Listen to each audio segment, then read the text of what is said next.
The devil is not attacking you because you are weak. The devil is attacking you because you are a threat. Because there is something valuable inside you. Alehem, besem ya Masya. Shalom itu aku semua. Shalom Ibu Messi, terima kasih untuk pujiannya. Iya, pada pagi hari ini ya. Saya juga berterima kasih kepada Pak Ketua, Pak Amir ya, yang pagi hari ini saya boleh dikasih kesempatan untuk berbagi. Jadi apa yang saya sharingkan pada pagi hari ini itu sebenarnya juga adalah untuk persiapan ke diri saya sendiri ya. Jadi firman Tuhan itu kan seperti pedang bermata dua, bukan hanya kena keluar tapi juga kena ke diri kita sendiri ya. Terlebih belakangan ini pada hari-hari ini di penghujung zaman ini ya, saudara-saudaraku, Ibu, itu semuanya ya, kita ini banyak harus melakukan peperangan roh. Jadi saya dituntun topik kita pada pagi hari ini kita bicara tentang spiritual warfare, yaitu peperangan roh. Ya, karena kita semua berada di dalam dunia pelayanan. Apapun ceritanya, ketika kita masuk ke dalam dunia pelayanan, itu sama kita kayak masuk ke dalam medan pertempuran. Nah, jadi ketika masuk ke dalam medan pertempuran, kita tidak hanya cukup memiliki spirit yang militan.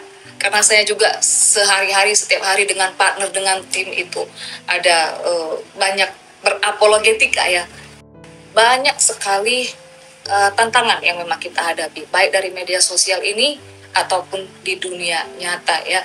Jadi spirit militan itu tidak cukup kalau kita masuk ke dalam medan pertempuran, tapi kita harus punya perlengkapan itu yang lengkap. Ibarat kalau misalnya kita mau pergi ke ladang, kita ada yang nggak bawa cangkul gitu, yang dibawanya garpu. Jadi perlengkapannya, toolnya itu harus pas, harus lengkap gitu. Ada banyak sekali anak-anak Tuhan yang di luarnya itu masih melayani, tapi sebenarnya mereka itu mati rohani gitu. Sebenarnya mereka itu ada bahkan yang masuk ke dalam kebinasaan. Ketika kita memutuskan untuk melayani Tuhan dengan serius, kita hidup di dalam pertobatan, kita punya visi misi, itu goncangannya itu, hantamannya itu semakin hebat, semakin kuat. Bagaimana apa yang dialami Yesus, apa yang dialami Rasul, apa yang dialami Paulus, semuanya itu gambarannya itu ya memang gak jauh beda dari kita. Apa yang kita alami sekarang ini, itu mereka sudah alami semua. Stefanus kurang apa lagi? Stefanus difitnah itu sampai dirajam sampai mati. Gak tanggung-tanggung, fitnahan itu sampai menghilangkan nyawanya. Paulus ketika melayani, itu ada banyak yang menghasut, sehingga si Paulus itu pernah dilempari batu gitu. Bahkan nanti di dalam pelayanan itu kita bisa mengalami, dan pasti juga semua mengalami, itu kekecewaan dari orang yang paling dekat sendiri, pengkhianatan yang paling dari orang yang paling dekat sendiri, dari partner kita. Dan terus ngomong, siapa itu Tuhan, nanti aku paling depan yang membela, kan begitu ya. Ternyata pada saat kejadian di hari hanya si Petrus malah menyangkal 3 kali. Nah, itu semua itu akan kita alami, itu akan terus diganggu. Nah, ini makanya kita perlu sekali melakukan peperangan roh, karena ketika kita masuk ke dalam dunia pelayanan, kita berhadapan dengan spirit-spirit yang tidak kelihatan.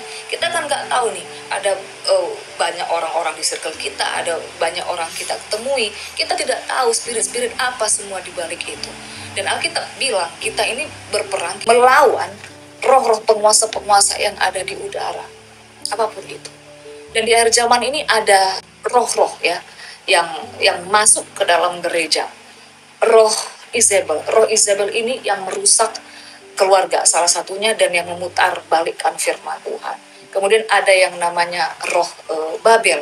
Ya, ada banyak sekali hamba Tuhan, ada banyak sekali pelayan-pelayan Tuhan, anak-anak Tuhan yang ketika masuk ke dalam dunia pelayanan, baru masuk fine saja, bagus, motivasinya lurus, ya, personality-nya oke. Tapi ketika sudah mulai naik, sudah mulai di atas, ada yang namanya keakuan, ada yang namanya pride, disenggol sedikit sakit hati, nggak bisa dikasih saran. Kalau sudah jadi pemimpin di atas, itu anti kritik.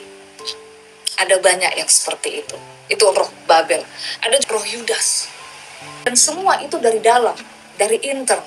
Memang gereja itu dikacau ya, diobok-obok dari dalam, dari intern. pecahnya itu dari rusaknya dari dalam. Nah, apa solusi yang ingin saya berikan ya, saudara-saudara, itu Bapak Ibu ya. Gereja itu harus menerima atau harus menekankan tentang 5 jawatan. Ya. Gembala, pengajar, penginjil, rasul, nabi. Nah, ada banyak sekali kesalahan seorang pemimpin atau seorang gembala ketika menganggap gembala itu adalah satu-satunya jabatan yang paling penting di dalam gereja. Gembala memang bisa mengajar, bisa. Apakah gembala bisa berprofesi, berprofetik, bernubuat, bisa. Tetapi gembala itu sebenarnya kan tugasnya untuk merangkul, untuk menjaga domba, mengumpulkan domba gitu ya. Tetapi 4 jawatan yang lainnya itu pengajar, penginjil, ya, rasul, nabi. Itu kalau tidak ada di dalam gereja, gereja itu rusak, gereja itu kacau. Siapa yang bisa mengidentifikasi adanya nabi-nabi palsu di dalam gereja? Sudah pasti itu nabi-nabi Tuhan. Apakah nabi-nabi palsu sekarang itu hilang? Enggak, nabi-nabi palsu itu berpencaran, berkeliaran di mana-mana. Lalu di mana nabi-nabi Tuhan? Nabi-nabi Tuhan di dalam gereja itu adalah yang memagari gembala. Makanya ketika di dalam pelayanan itu jangan kita ada yang roh keakuan. Kenapa? Karena semuanya itu punya karunia. Semuanya itu ada talenta. Semuanya itu ada kapasitasnya. Ada yang diberikan karunia sebagai gembala. Ada mungkin yang diberikan karunia sebagai pengajar, sebagai penginjil. Ini semua harus berpartner. Ini semua harus berkolaborasi. Harus kuat. Ketika ada sesuatu yang tercium yang tidak baik, ketika ada sesuatu yang teridentifikasi, oh ini berpotensi, orang-orang ini berpotensi untuk merusak pelayanan, orang-orang ini toksik. Siapa yang bisa mengidentifikasi itu? Nabi-nabi Tuhan. Nabi Tuhan ini adalah pagar. Di Matius 7 ayat 15 ya. Waspadalah terhadap nabi-nabi palsu yang datang kepadamu dengan menyamar seperti domba, tetapi sesungguhnya mereka adalah serigala yang buas. Nah, Alkitab memakai kata buas. Kalau bahasa Inggrisnya di sana ravenous, artinya lapar. Bayangkan kalau binatang yang serigala ya, binatang ini yang lapar. Kalau binatang yang kelaparan, saudara-saudara, mereka tidak menunggu bola. Binatang yang lapar tidak menunggu makanan. Binatang yang lapar itu mencari, berkeliling. Apapun yang dijumpai itu akan dihabisi, dicabik-cabik. Begitu juga dengan kita ini sekarang, hamba-hamba Tuhan, pelayan-pelayanan Tuhan yang sedang bekerja di dalam ladangnya, dalam pelayanan. Ada banyak sekali ini nanti orang-orang ya yang ingin menjatuhkan, orang-orang yang dipakai oleh iblis untuk merusak pelayanan-pelayanan kita. Mereka mengejar. Ini di akhir-akhir zaman ini, apapun ceritanya, kita memang harus tetap melakukan peperangan roh gitu. Yang melayani sebagai gembala jangan hanya pelayanan sebagai gembala saja, tapi kita harus 5 jawatan itu juga harus kita miliki dalam pelayanan sehingga itu bisa ada kemajuan. Jangan hanya satu saja gembala, tapi semuanya kita bisa lakukan untuk pelayanan. Mungkin itu saja yang saya dapat apa. Terima puji Tuhan buat firman Tuhan pagi ini. Baik. Terima kasih Pak Denis. Terus berkobar di Kupang. Apakah ada respon dari hambanya Bu Kesia? Kalau misalnya bisa diterima dengan baik ya kepada saudara-saudara, juga kepada Pak Denny, supaya ini juga saya rindu setiap pelayanan apapun yang Bapak lakukan, itu semuanya itu nanti berhasil, berbuah, dan tetap solid dengan partner-partnernya.